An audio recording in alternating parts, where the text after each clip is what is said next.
प्यारे बच्चों नमस्कार। आप सभी का स्वागत है आपके अपने चैनल गोल्डन पाठशाला में। इस क्लास में हम लोग गणित के प्रश्नों को हल करेंगे जो कि राष्ट्रीय आय एवं योग्यता आधारित छात्रवृत्ति परीक्षा के दृष्टि से बहुत ही इम्पोर्टेंट हैं। तो आइए शुरू करते हैं। पहला क्वेश्चन आपका दिया गया है, नहीं हमने 10 तक करवा दिए थे, 11वां प्रश्न दिया गया है और ये क्लास आपकी छठी क्लास है। आप लोगों को सीरियल से क्लासेस दी जा रही हैं। प्रत्येक वीडियो पर लिखा है कि कौन सी क्लास है ये, तो वहाँ से आप सीरियल करके आप पढ़ सकते हो। और डेली जो है आपको एक वीडियो दिया जाता है गणित का और बाकी सामाजिक विज्ञान या विज्ञान का होता है। अगर आप पीडीएफ चाहते हैं तो हमारे टेलीग्राम चैनल को भी ज्वाइन कर सकते हैं। तो आइए शुरू करते हैं। 11 नंबर क्वेश्चन दिया गया है कि 10 सेंटीमीटर त्रिज्या का एक वृत्त है। इस वृत्त की एक जीवा केंद्र से 8 सेंटीमीटर लंबवत दूरी पर है। जीवा की लंबाई ज्ञात कीजिए। कह रहा है कि एक वृत्त है, मान लेते हैं ये वृत्त है और इस वृत्त में जो है कह रहा है कि 10 सेंटीमीटर त्रिज्या का एक वृत्त है। 10 सेंटीमीटर त्रिज्या है, ये 10 सेंटीमीटर आपकी दी गई है और इस वृत्त की एक जीवा है जो केंद्र से 8 सेंटीमीटर की लंबवत दूरी पर है। तो यहाँ से लेकर यहाँ तक इसकी ये जीवा की जो दूरी है केंद्र से लेकर ये आपकी कितनी है, 8 सेंटीमीटर है। ज्ञात करना है तुमको ये वाली। अगर ये वाली भुजा में यहाँ तक मिल जाए, यहाँ तक, तो आप इधर दूना कर दीजिएगा तो उसका आपको ज्ञात हो जाएगा। तो सबसे पहले सूत्र क्या होता है ध्यान रखेंगे, ये सूत्र बहुत इंपॉर्टेंट है, कई जगह काम आता है ना। सूत्र आपका है कर्ण स्क्वायर बराबर लंब स्क्वायर प्लस आधार स्क्वायर।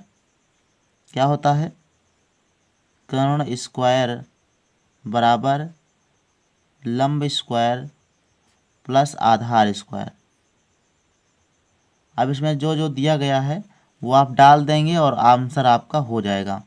कर्ण का मान यहाँ पर देखो, एक त्रिभुज बन रहा है और त्रिभुज में ये जो लंबी वाली तिरछी वाली भुजा होती है इसको क्या मानते हैं, कर्ण मानते हैं। और ये आपका लंब है और ये आपका आधार है। ठीक, तो ये 10 भुजा आपकी दी गई कर्ण, तो 10 का स्क्वायर हो जाएगा बराबर ये लंब आपका दिया गया है 8, तो 8 का स्क्वायर हो जाएगा प्लस ये आपका हो जाएगा आधार स्क्वायर।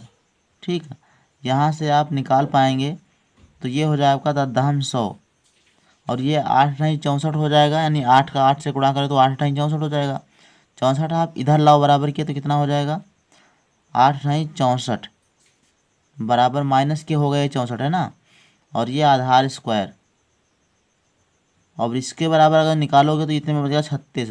100 से 64 घटाओ कितना हो जाएगा 36, और 36 6 का स्क्वायर होता है ना, 6 का स्क्वायर होता है। ये आधार स्क्वायर बराबर आया है। तो अगर इसका रूट निकालना चाहो 36 का रूट कितना होगा, 36 को रूट 6 हो जाएगा। तो इस प्रकार से जो आंसर आपका आएगा वो आपका 6 सेंटीमीटर आएगा। ए ऑप्शन आपका सॉरी 6 नहीं, 6 आपकी तो यहाँ तक आई है ना, 6 आपकी यहाँ तक आई है। और ये जीवा जो है आपकी पूरी यहाँ से लेकर यहाँ तक जितनी इधर है उतनी इधर है। तो 6 और 6 ये है तो 6 ये भी होगी, तो 6 और 6 जुड़ जाएंगे तो ये 12 सेंटीमीटर होगी। तो बी वाला ऑप्शन आपका राइट होगा। कौन सा राइट होगा, 12 नंबर। 11 नंबर प्रश्न का 12 वाला सही होगा, बी ऑप्शन। 12 नंबर क्वेश्चन दिया गया है कि चक्रीय चतुर्भुज के सम्मुख कोणों का योगफल है।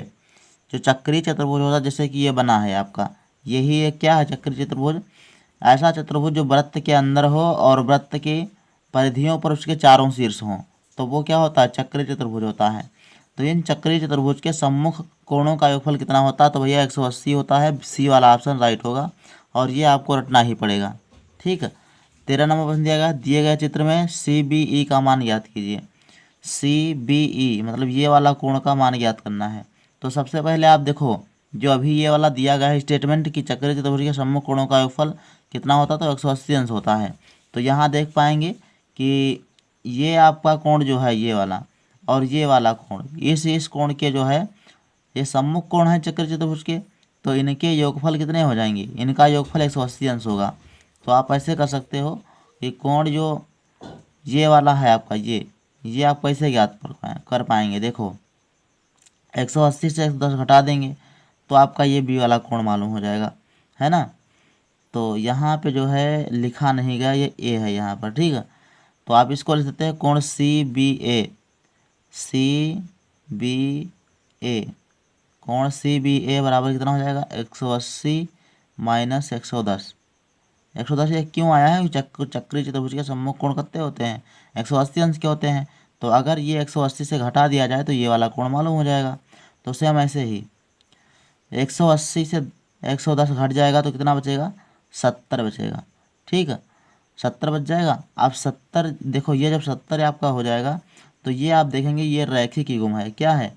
रैखिक युग्म है। मतलब ये सरल रेखा थी, इसमें एक कोण, एक लाइन खींची गई ऊपर, तो ये दो कोण आपके बन गए, तो रैखिक युग्म हो गया।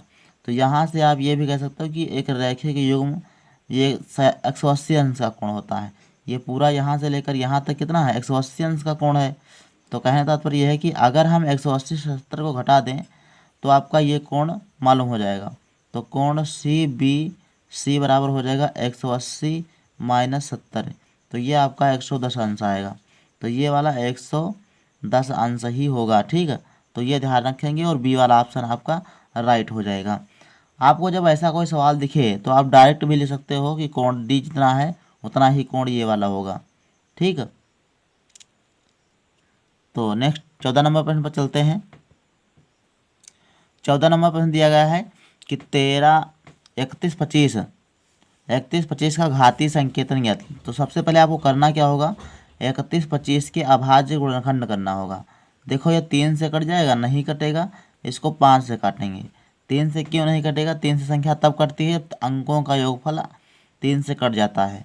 जैसे 5 और 2 7, 7 1 8, 8 3 11 हुआ, और 11 3 से नहीं कटता है, तो 3 से संख्या नहीं कटेगी। लास्ट में 5 आया है, इकाई अंक कितना है? 5, तो ये 5 से कट जाएगा। काटते हैं, 5 का पहाड़ा लगाते हैं, 5 छक्का 30, 1 31, 5 दूनी 10 और 2 12, 55 25, 625 हो गया।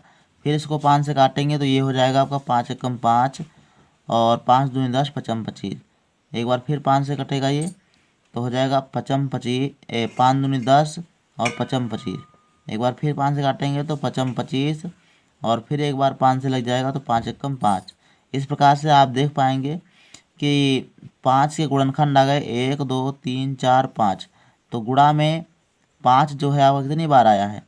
5 गुणे 5 गुणे 5 गुणे 5, 2 2 4 5 बार, 5 बार है। तो इसको ले सकते हो आप 5 की घात 5। तो इसमें बी वाला ऑप्शन आपका राइट हो जाएगा, ठीक है। अगला क्वेश्चन 15 नंबर चलते हैं। तो लिखा है कि 44 डिग्री नहीं है, ये घात लगा है। 44 की घात का मान कितना होगा? 44 की घात 0 का मान होगा आपका बी वाला ऑप्शन ए, कितना होगा? 1। देखो कोई भी संख्या हो अगर उसके ऊपर घात कितनी लगी है? 0। हमने पिछले वीडियो में भी बताया था कि अगर कोई घात 0 लगी हो तो उसका मान कितना होगा? 1। चाहे जितनी बड़ी संख्या हो उसका मान कितना होगा? तो 1 मान हो जाएगा, है ना। जैसे मान लो ये ऐसे लिखा है 3x की पावर 0, तो इसका मान 0 1 ही होगा। मान लेते हैं कि ये लिखा है 3051 और इसकी घात कितनी लिखी? 0, तो इसका मान कितना होगा? 1। कोई भी बड़ी से बड़ी संख्या हो अगर उसके ऊपर घात 0 लगी है तो उसका मान कितना होगा? 1 होगा। ये ध्यान रखना है। बी वाला ऑप्शन आज में राइट हो जाएगा। अगला क्वेश्चन आपका 16 नंबर दिया गया है। एक मालगाड़ी जिसकी लंबाई 4.50 मीटर है एक खंभे को 18 सेकेंड में पार करती है, तो उस मालगाड़ी की किलोमीटर प्रति घंटा में चाल होगी, है ना। ये चाल ही ज्ञात करना है। तो आइए देखते हैं किस प्रकार से आप इसको हल करो। 16 नंबर प्रश्न में थोड़ा सा मिस्टेक ये है कि यहाँ पे देखो 4.50 मीटर लिखा है, यहाँ पे ये पॉइंट नहीं है, 450 मीटर ही है। कितना है? 450 मीटर। 450 मीटर रेलगाड़ी की जो मालगाड़ी की लंबाई है और खंभे को पार कर जाती है 18 सेकंड में। तो मालगाड़ी की चाल किलोमीटर प्रति घंटा में ज्ञात कीजिए। तो यहाँ पे मीटर दिया गया है, यहाँ सेकंड, तो जो चाल आएगी वो मीटर प्रति सेकंड में आएगी, लेकिन हमको बताना है किलोमीटर प्रति घंटा में। तो यहाँ से आप ज्ञात कर लेंगे ये लंबाई दी गई है यानी मतलब दूरी है, और ये खंभा दिया गया है मतलब खंभे को पार करने में 18 सेकंड है, समय दिया गया है। तो आपको लगा देना है चाल बराबर दूरी बटे समय। ये सूत्र होता है चाल बराबर दूरी बटे समय। ये सूत्र भी आपको याद रखना है, रट के जाना है। तो चाल बराबर हो जाएगा दूरी बटे समय, और दूरी आपकी कितनी दी गई है, तो दूरी दी गई 450 बटे समय दिया गया 18 सेकेंड। अब ये जो है आपका है दूरी मीटर में है, तो दूरी है मीटर और ये समय आपका सेकेंड। ठीक है, तो कहने तात्पर्य ये है कि ये चाल आई है वो मीटर पर सेकेंड में आई है, हमको इसको किलोमीटर प्रति घंटा में बदलना है। तो ये काम करते हैं कि 450 बटे 18 को गुणा कर देते हैं किससे, 18 बटे 5 से। देखो जब आप ध्यान रखना, जब आप किलोमीटर प्रति घंटा में बदल रहे हो, मीटर पर सेकेंड में दिया गया है और किलोमीटर प्रति घंटा में बदलना है, तो आपको 18 बटे 5 से गुणा करना है। और जब आपका किलोमीटर प्रति घंटा में दिया गया हो और मीटर पर सेकेंड में बदलना हो, तो आपको 5 बटे 18 से गुणा कर देना होता है। ठीक है, बस सिंपल सा फार्मूला याद रखेंगे। इसमें देखेंगे ये कट जाएगा आपका 18 कम 18, 18 कम 18, इससे इसको काटेंगे तो हो जाएगा 5 कम 5 और 5 9 45, और ये वाला 0 तो हो जाएगा 90। ये 90 आएगा और 90 किलोमीटर प्रति घंटा हो जाएगा। ठीक है, तो ये आपका राइट आंसर होगा। इसमें आपका सी ऑप्शन जो है राइट है, 16 नंबर का सी ऑप्शन सही हो जाएगा। अगला क्वेश्चन दिया गया है, यदि किसी धनराशि का 15% 45 रुपये है तो वह राशि क्या होगी। देखो धनराशि का 15%, कोई धनराशि है, कोई रुपये हैं जिनका 15% 45 रुपये है, या तो आप ऑप्शन से कर लीजिए बारी बारी से। मान लो इस 200 रुपये का 15% निकालो, अगर 45 आ रहा है तो सही है। ठीक है, फिर 300 का निकालोगे सही आ रहा तो सही है। वैसे आप ऐसे कर सकते हो, जैसे मान लेते हैं कोई धन यक्ष है और यक्ष का 15% कितना दिया गया है, तो यक्ष का 15% निकालने के लिए यक्ष गुणे 15 बटे 100 बराबर कितना हो जाएगा, 45। अब यहाँ से यक्ष का मान निकाल लेंगे, जो आएगा वही आंसर आपका होगा। यहाँ देखिए ये 100 आपका गुणे में चला जाएगा और 15 या भाग में आ जाएगा, तो यक्ष बराबर आपका हो जाएगा 450 गुणे ये 2 जीरो इसमें लग जाएंगे और बटे 15 नीचे आ जाएगा। अब देखो 15 से काटेंगे तो 15 तियाँ 45, 3 और ये 2 जीरो, तो एक सौ कितना आया, 300 आया। तो इसका मतलब क्या है, धन आपका कितना है, धन आपका है 300। तो सी वाला ऑप्शन आपका राइट हो जाएगा। एक बार ये भी आप निकाल के दे सकते हो कि 300 रुपये का 15% निकालो, अगर आपका 45 आ रहा तो सही है। तो देखो 300 रुपये का 15% कितना होगा, सॉरी यहाँ 300 है, 300 रुपये का 15%, तो ये 2 जीरो कट जाएंगे और 15 तियाँ कितना हो जाएगा, 45 हो जाएगा। तो ये ऑप्शन जो आपका है राइट है। 18 नंबर क्वेश्चन दिया गया कि -7 बटे 11 का गुणात्मक प्रतिलोम क्या होगा। तो माइनस के 7 बटे 11 गुणात्मक प्रतिलोम का होता है, मतलब उल्टा कर देना आपको होता है, प्रतिलोम ज्ञात कर देना है, उल्टा ज्ञात कर देना।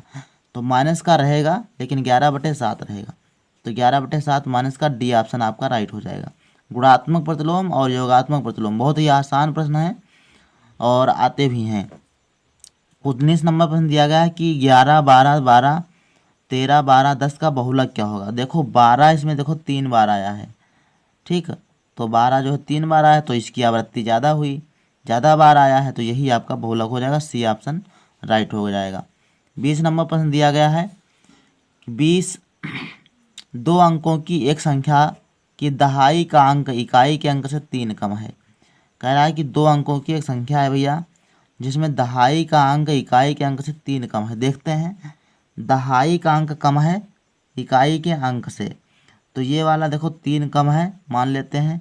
इसमें देखो ये से भी 3 से कम है, और ये देखो 3 जो है 3 से 1 घटाओ तो 2 बचेगा, तो ये ऑप्शन नहीं आपका सही होगा, ये ऑप्शन तो वैसे गलत हो गया।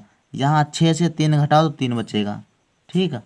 अब कह रहा है कि यदि संख्या, यानी हमारे 3 ऑप्शन बन रहे हैं, तीनों ऑप्शन सही लग रहे हैं पहली कंडीशन के अनुसार कि ये जो दहाई का अंक है इकाई से 3 कम है, तो ये भी 3 कम है, ये भी 3 कम है, ये भी 3 कम है।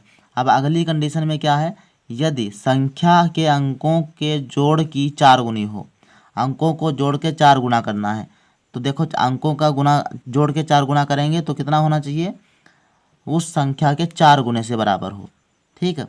तो ये लिखा है देखो है 7 और 4 11, 4 और 7 जुड़ेंगे तो कितने हो जाएंगे, 11 हो जाएंगे। और 11 को 4 गुना करो तो संख्या मिल जाएगी। ये देख लेते हैं भाई, 4 से गुणा करोगे तो 11 से 44 आएगी, है ना। और 44 संख्या है नहीं ये।